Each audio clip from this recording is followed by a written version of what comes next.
യുഎഇയിലെ ഇന്ത്യക്കാരുടെ എണ്ണം 40 ലക്ഷത്തിലേക്ക്. രാജ്യത്തെ ആകെ ജനസംഖ്യയുടെ 38.2% ഇന്ത്യക്കാരാണ്.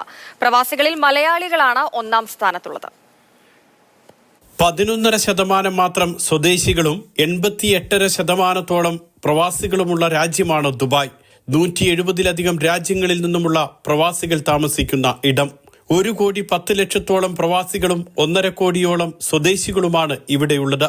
രാജ്യത്തെ ആകെ ജനസംഖ്യയിൽ ഇന്ത്യക്കാരാണ് ഏറ്റവും കൂടുതൽ. ഇന്ത്യക്കാരുടെ എണ്ണം 40 ലക്ഷത്തിലെത്തിയതായി ദുബായിലെ Indian consul general Satheesh Kumar Sivan വ്യക്തമാക്കി. Indian institute of chartered accounts of ഇന്ത്യയുടെ ദുബായിൽ നടന്ന പരിപാടിയിൽ സംസാരിക്കുകയായിരുന്നു കോൺസൽ ജനറൽ. 2012 22 ലക്ഷത്തോളം ഇന്ത്യക്കാരാണ് യുഎഇയിൽ ഉണ്ടായിരുന്നത്. 2023 ആകുമ്പോഴേക്കും ഇത് 39 ലക്ഷത്തിലെത്തി. ഇപ്പോൾ 40 ലക്ഷമായി വർദ്ധിച്ചുവെന്നാണ് കണക്ക്. ഇന്ത്യൻ പ്രവാസികളിൽ ഭൂരിഭാഗവും മലയാളികളാണ്. മഹാരാഷ്ട്ര, തമിഴ്നാട്, ഗുജറാത്ത് തുടങ്ങിയ സംസ്ഥാനങ്ങളിൽ നിന്നുമുള്ളവരാണ് തുടർന്നു വരുന്നത്. പ്രവാസി ഇന്ത്യക്കാരുടെ എണ്ണത്തിൽ ലോകത്ത് 4-ാം സ്ഥാനത്താണ് UAE. America, Saudi Arabia, Malaysia എന്നിവയാണ് ആദ്യ 3 സ്ഥാനങ്ങളിൽ. Mathrubhumi news, Dubai.